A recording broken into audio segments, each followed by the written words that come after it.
हिजाब पहनी एक भी लड़की के साथ ना ही कभी रेप होता है, ना ही कभी कोई उन्हें छेड़ता है, because Allah always protects us. Are you trying to say only Allah protects? अस्सलामुअलैकुम नाज़रीन, आप देख रहे हैं हमारे YouTube चैनल और मैं हूँ सुबारिया रहमान। भारतीय रियासत कर्नाटक में इंतखाबात से कबल 5 मई को दी केराला स्टोरी के नाम से एक इस्लाम मुखालिफ फिल्म रिलीज होने वाली है। ये फिल्म हिंदुत्व प्रोपेगेंडे, लव जिहाद नजरिए को पेश करने और हकाइक को मस्ख करने की वजह से तनकीद की जद में है। फिल्म के ट्रेलर में दावा किया गया है कि हजारों हिंदू और ईसाई खवातीन को मजहब तब्दील करके मुस्लिम मुल्क में स्मगल किया गया था। मज़कूरा फिल्म में कुछ इस्लामी मुबल्लिगीन को नौजवान मुसलमानों पर जोर देते हुए दिखाया गया है कि वो गैर मुस्लिम लड़कियों को लालच देते और इन्हें एक मिशन के लिए उनके हवाले करते हैं। ट्रेलर में मरकजी किरदार अदा करने वाली अदाकारा अदा शर्मा ने दावा किया कि हजारों खवातीन को मोहब्बत के जाल में फंसाने के बाद उनका मजहब तब्दील किया गया। ट्रेलर में दावा किया गया है कि 32,000 खवातीन का मजहब तब्दील करके उन्हें दौलत इस्लामिया,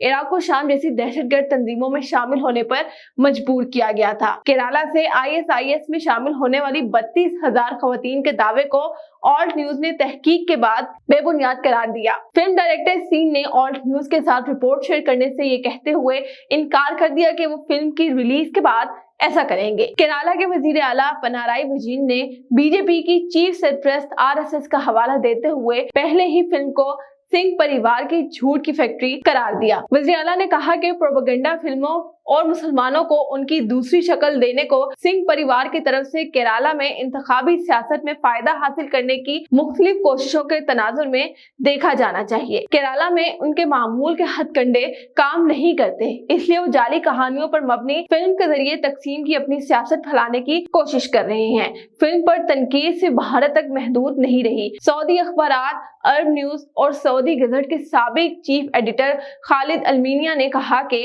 भारत में जाली खबरें खतरनाक हद तक बढ़ रही हैं। मेन स्ट्रीम मीडिया इसे अपनाता है, जिसका नतीजा मुआशरे में मजीद तकसीम, कत्लो गारत और फसाद है।